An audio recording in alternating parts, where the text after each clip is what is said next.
Hi friends, if you are local or coming to Jacksonville in the near future, one of my favorite spots in Jacksonville is the wine lounge at the Jacksonville Inn.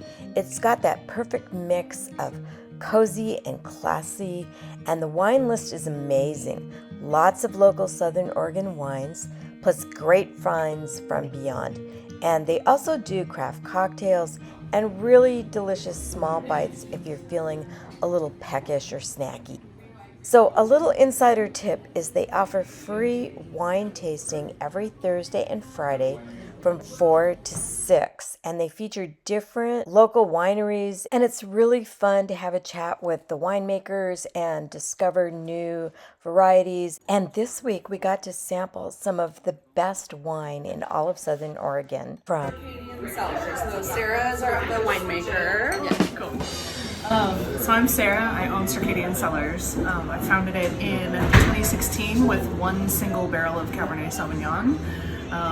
Have grown it ever since then. I try to make between 4 and 6 lots of wine a year, ranging from pet nap projects that are disgorged, so they sit squarely between the two sparkling styles that we can do here easily.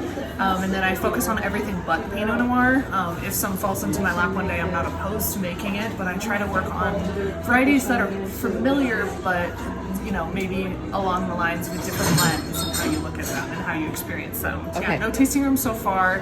I am searching for the perfect place, if that exists, in the commercial real estate market. Who knows? But I'm looking for outdoor, indoor, sort of an eclectic, vintage, thrifted vibe.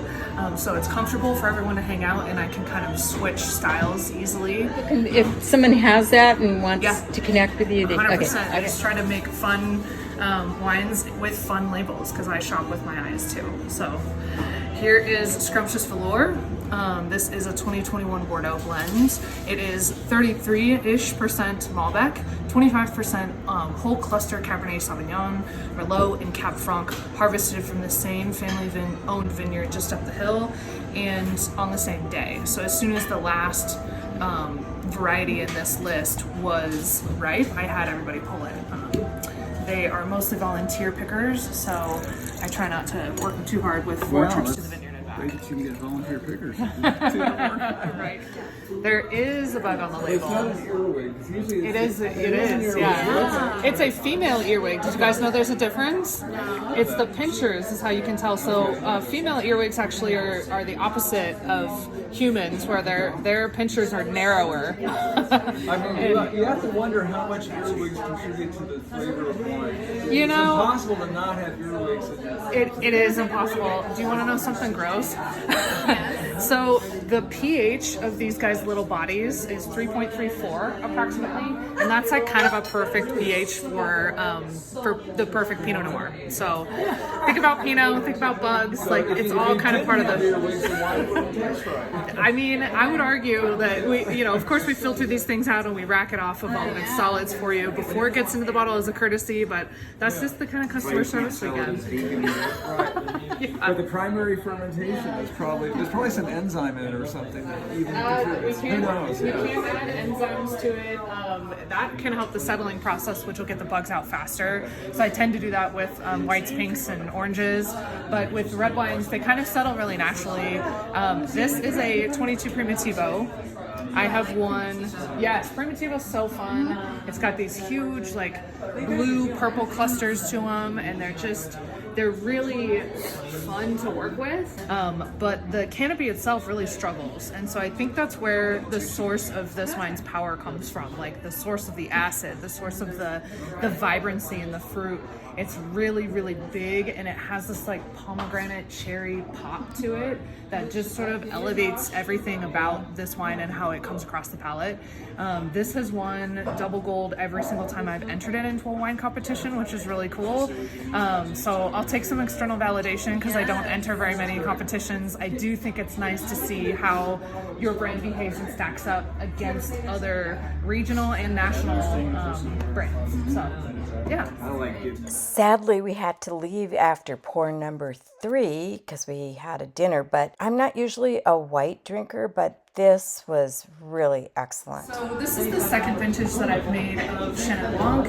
I did a 2020 vintage, which has some koi fish on the label, and I do different labels for different vintages of the same wine because each wine that I make is different. I mean, you can put 3 different clones, or 3 of the same clones in the same bins in the same part of the winery, and it'll all ferment differently.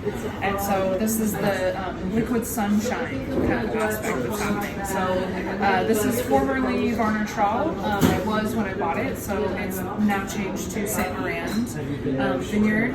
And yeah, this is a little bit of, it's 2 vineyard blocks picked 2 weeks apart. So the driveway block was picked 2 weeks after the hillside block because I wanted to retain that acidity and sort of get some body and some richness and some texture in the mid palate of this wine. I think a lot of winemakers around here do a really good job of zippy, sort of lightweight, easy drinking type of stuff, but we need more of the varieties complementing the heavier duty like textures other than Viognier, because Viognier does an excellent job here. There's so many Viogniers we can go around and drink. Chenin Blanc is kind of a good lateral move for blending, Chardonnay and Pinot Gris, or maybe more with those varieties. I think this has a little bit more exotic spice, a little bit more lemongrass.